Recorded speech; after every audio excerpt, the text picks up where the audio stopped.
The 2019 UK general election was held on Thursday, the 12th of December. Man, what a mess. In the 2015 UK general election, the governing Conservative Party, led by Prime Minister David Cameron, campaigned for a referendum regarding British membership of the European Union, commonly referred to as the EU. After they won a simple majority of 10 seats, they did exactly that. On the 23rd of June 2016, a referendum was held regarding British membership of the EU, with two options: to leave the EU, Brexit, which means British exit, or to remain in the EU. Brexit narrowly won with 51.9% of the votes. Because Cameron had campaigned to remain in the EU, he promptly resigned as Prime Minister and party leader. I held nothing back. I was absolutely clear about my belief that Britain is stronger, safer, and better off inside the European Union. And I made clear the referendum was about this and this alone, not the future of any single politician, including myself. But the British people have made a very clear decision to take a different path.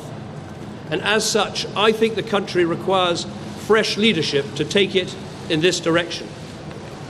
I will do everything I can as Prime Minister to steady the ship over the coming weeks and months. But I do not think it would be right for me to try to be the captain that steers our country to its next destination. In a contest which later resulted in the winner elected unopposed, Theresa May won the Conservative leadership and succeeded Cameron as both Prime Minister and party leader. On the 29th of March 2017, Article 50 of the EU Treaty, which basically allows a country's withdrawal from the EU, was triggered, beginning the Brexit process, with the withdrawal scheduled for the 29th of March 2019. As a result, seeking a stronger majority in order to negotiate Brexit in Parliament, Prime Minister Theresa May called a general election for Thursday, the 8th of June. From a 21-point Conservative lead in the opinion polls, it slowly diminished in the final days of the campaign, and combined with a resurgent Labour Party led by Jeremy Corbyn, the Conservatives, even though increasing their overall share of the vote, lost that simple 10-seat majority.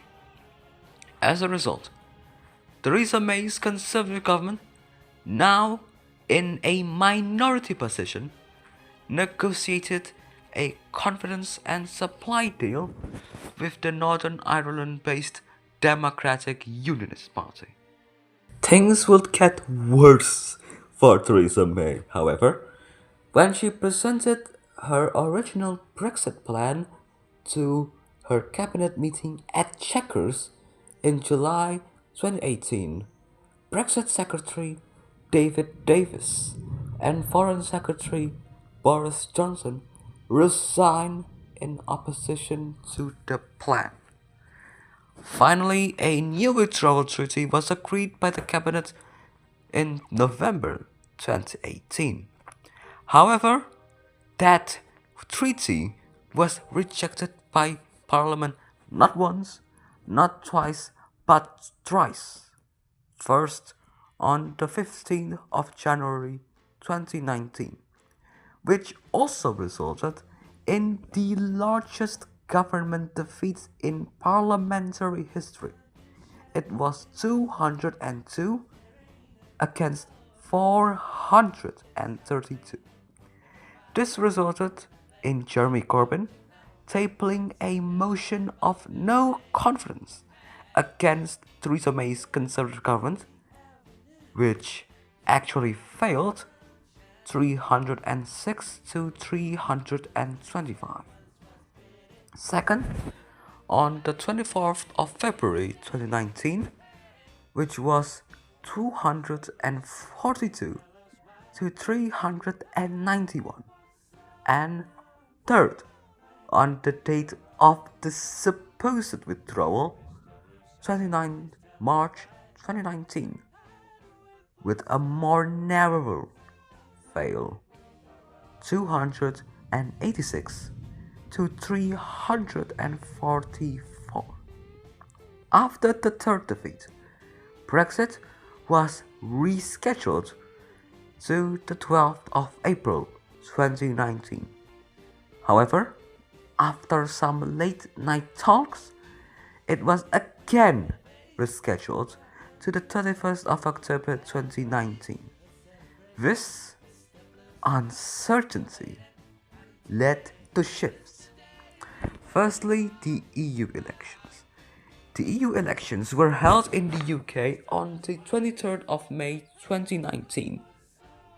Had the newly formed Brexit Party, led by Nigel Farage, win the most UK seats.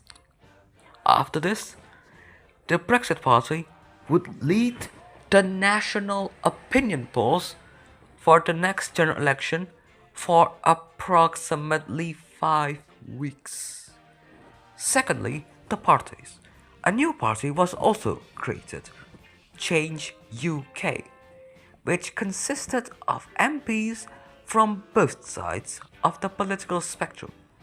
However, after its poor performance in the EU elections, the party slowly collapsed. Thirdly, the opinion polls. As mentioned, the Brexit Party led the polls for approximately 5 weeks, but the Liberal Democrats also surged. This caused a huge drop in Conservative and Labour polling. All of these events led to Theresa May's resignation. Our politics may be under strain, but there is so much that is good about this country, so much to be proud of, so much to be optimistic about.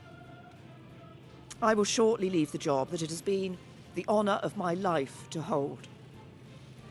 The second female Prime Minister, but certainly not the last. I do so with no ill will, but with enormous and enduring gratitude to have had the opportunity to serve the country I love. This actually calmed the opinion polls. The polls returned to the status quo for the most part. The Conservatives and Labour boosted a bit, although the Conservatives still maintain a lead. The Lib Dems remain stagnant, averaging 18% in July. After a feisty Conservative leadership election, Boris Johnson emerged as the winner, and he became the new Prime Minister and Conservative Party leader. We can do now, and only now, at this extraordinary moment in our history. And after 3 years of unfounded self-doubt, it is time to change the record, to recover our natural and historic role as an enterprising, outward-looking and truly global Britain, generous in temper and engaged with the world. No one in the last few centuries has succeeded in betting against the pluck and nerve and ambition of this country. They will not succeed today. We, in this government, will work flat out to give this country the leadership it deserves. And that work begins now. Thank you very much. After Johnson became Prime Minister, the Brexit crisis escalated to new heights. In late August, Johnson advised the Queen, Elizabeth II, to prorogue Parliament until the 14th of October, which is an unprecedented 6 weeks. Many saw this as an attempt to block opposition to Brexit and to potentially force a no-deal Brexit. The move was controversial, and there were many protests held to oppose the attempted prorogation. There was initially a conflict between some courts regarding the legality of the prorogation. However, after the Supreme Court deemed the prorogation unlawful and void on the 25th of September, Johnson was forced to back down. Has already concluded that the Prime Minister's advice to Her Majesty was unlawful, void, and of no effect. This means that the order in Council to which it led was also unlawful, void, and of no effect, and should be quashed. This means that when the Royal Commissioners walked into the House of Lords, it was as if they had walked in with a blank sheet of paper. The prorogation was also void and of no effect. Parliament has not been prorogued. This is the unanimous judgment of all 11 justices. September 2019 was also the moment again Brexit poisoned Parliament, with serious government defeats regarding the issue. A group of Conservative MPs rebelled to support legislation aimed at blocking a no-deal Brexit, leading Johnson to remove the Conservative whip from 21 MPs, including senior figures such as former Chancellors of the Exchequer Kenneth Clarke and Philip Hammond. Even the grandson of Winston Churchill was one of whose whips were revoked. This led to the loss of the Conservative Party's working majority. Parliament then passed the Benn Act, named after Hilary Benn, a Labour MP, which legally required the Prime Minister to seek an extension from the EU if no deal had been approved by mid-October. Johnson reluctantly complied, and Brexit was, yet again, postponed to the 31st of January 2020. Frustrated by parliamentary deadlock, Johnson pushed hard for a general election. After several failed attempts to secure a 2/3 parliamentary support for a general election, based on the provisions of the Fixed Term Parliaments Act 2011, MPs finally agreed for a general election held on Thursday, the 12th of December 2019, under the Early Parliamentary General Election Act 2019. This made the ensuing 2019 election unique, as it became the only UK election called by an Act of Parliament. Also, another interesting fact, the 2019 UK general election was the first general election to be held in December since 1923. Because, in a sense, we're so nearly there. We've got a deal, oven ready, by which we can leave the EU in just a few weeks. It's a great deal for this country. It delivers everything that I wanted when I campaigned for Brexit.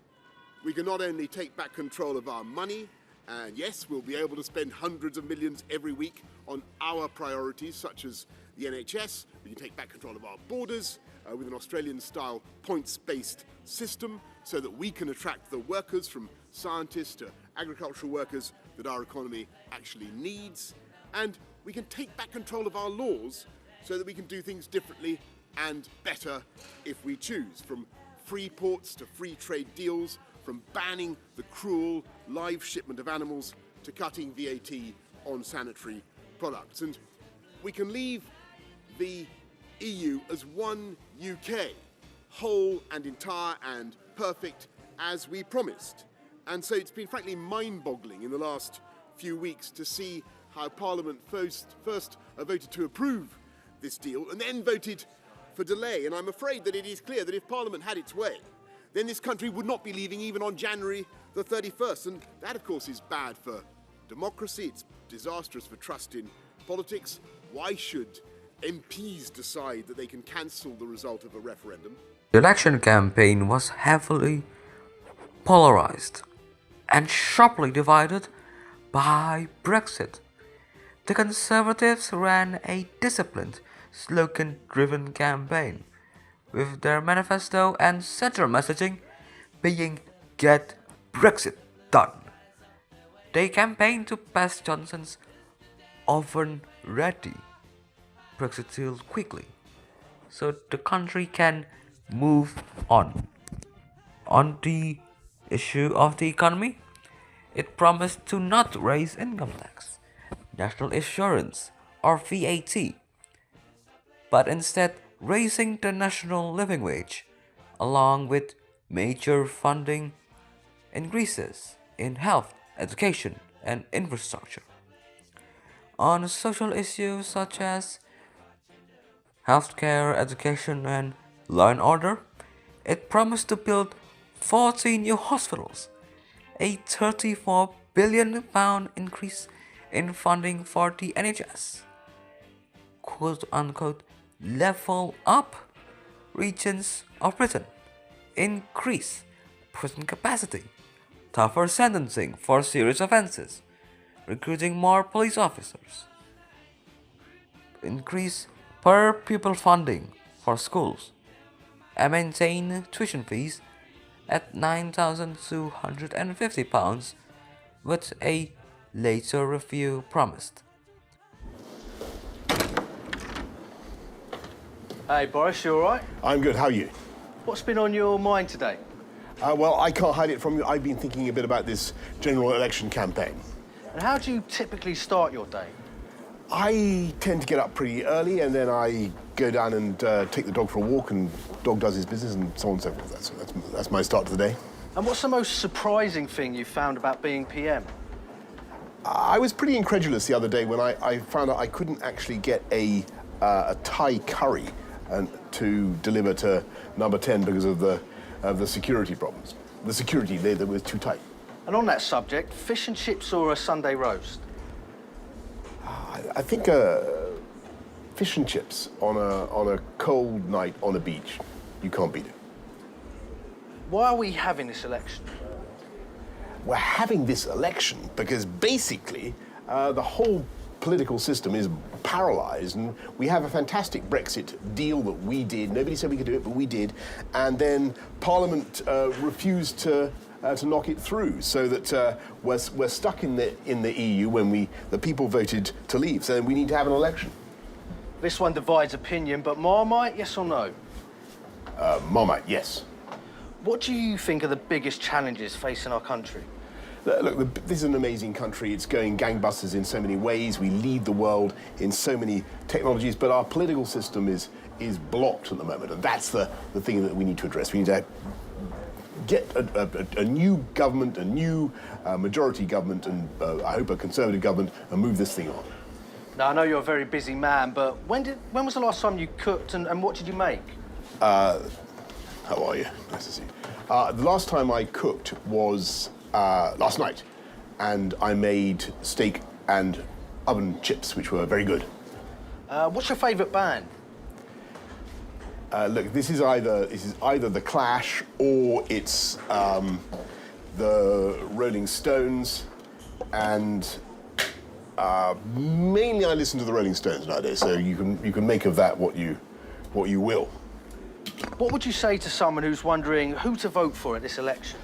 I would say it is a very, very simple choice. You can either go with Jeremy Corbyn and the Labour Party and be in no doubt that if you vote for any other of the minor parties, you will end up with a coalition of chaos with Jeremy Corbyn at the lead, at the head. And that will not only be an economic catastrophe for this country, it will also be a political disaster. Because their programme, would you believe it, is for another Brexit referendum, next year, spend the whole of the next year in a referendum on Brexit, a referendum on Scotland, to say nothing of the economic catastrophe involved in a Corbyn-led socialist, semi-Marxist Labour government. Or you can go with us, get Brexit done with our deal, which is ready to go, oven ready, slam it in the microwave, it's there. Get it done in days, and take the country forward. We're investing massively in the NHS, the biggest investment for a generation, massively in schools, in policing, 20,000 police we're putting out on the streets of this country. We're going to be doing a huge infrastructure revolution for the whole of the UK, gigabit broadband across the whole of the UK. And we can pay for all that because we're the party that understands the importance of a dynamic market economy. So that's my message. Vote for us. Vote for a compassionate, one-nation, conservative government that understands the symmetry between a free market economy and great, great public services. Let's get Brexit done and unleash the potential of this whole country. See you later. Labour, on the other side, had a more different manifesto. Titled, "It's Time for Real Change," it promised to negotiate a Brexit deal, then hold a second referendum regarding that Brexit deal. On the issue of the economy, it promised to end austerity through large-scale public investment, raise corporate tax, nationalize rail, mail, water and energy networks, and introduce a £10 minimum wage for all adults. On social issues, it promised to end private involvement in the NHS and abolition of university tuition fees. On the environment, it campaigned for a Green New Deal. It was a very radical manifesto, with a similar tone such as with the 2017 election manifesto, for the many, not the few. Both Labour and Conservative parties campaigned for building 1 million new houses and recruiting more nurses and doctors. Big news! We've just launched our new manifesto. So I thought I'd take just 60 seconds to run through as many of the policies as I can. Okay, 60 seconds starting now. 26 billion for our NHS, recruiting the doctors and nurses we need, 1 million new affordable homes to rent or buy with the biggest council house building programme in decades. We'll give you the final say on Brexit within 6 months. We'll end NHS privatisation, bring down waiting lists and put patients first. We'll scrap university tuition fees, kickstart a green industrial revolution to tackle the climate emergency and create hundreds of thousands of new green jobs of the future. We'll build a national care service with free personal care for over 65s, the fastest fibre optic broadband free for all, a Sure Start centre in every community. We'll protect the pension triple lock, protect the free bus pass, protect the winter fuel payment and protect the over 75s free TV licence. A real living wage of at least £10 per hour for all workers, boosting the pay of 7.5 million people, introduce a national education service, making world-class education available throughout people's lives, more money for schools, reduced class sizes, and have public ownership of water, energy and Royal Mail. We'll double the spend on children's mental health and have a counsellor in every school to take railways into public ownership. Okay, my time's up, but that's only 60 seconds worth. There's 104 pages in here. A fully costed plan to transform Britain after almost a decade of cuts and neglect under Tories and Lib Dems. Take a look and decide for yourself. Boris Johnson's Tories, bankrolled by billionaires, or Labour on your side, offering real change for the many, not just the few. Take care. See you soon. It was very different with the Liberal Democrats, who were led by Jo Swinson. On Brexit, they maintained their unequivocal position, being anti-Brexit and pledging to revoke the withdrawal process if they won a majority. They basically based their confidence on the mid-2019 polls, a policy which later proved overconfident. On economic issues, they attempted to present themselves as the fiscally responsible yet socially progressive party. Increase the income tax by 1 pence to fund the NHS and social care. Reverse the conservative austerity, investing in infrastructure, science, and innovation, and maintaining low public debt relative to GDP. On social issues such as education, healthcare, and housing, the party promised to build 300 homes a year, end rough sleeping, improve renters' rights, promote equality, civil liberties, and LGBTQ rights, reformation of tuition fees, and investing in schools and early years education. The Brexit Party, which had been falling off in the polls since Johnson became Prime Minister, did not contest in several Conservative held seats, which proved helpful in Leave voting constituencies. The Conservative Party held a firm lead over the opinion polls throughout the campaign as the Labour Party's Brexit policy proved unpopular and unresonating with Leave voting constituents. The Liberal Democrats' polling was stagnant, and the Brexit Party continued to slip into irrelevance, as the Conservative Party now had a clear Brexit position. And here are the results. Boris Johnson successfully led the Conservative Party to a win.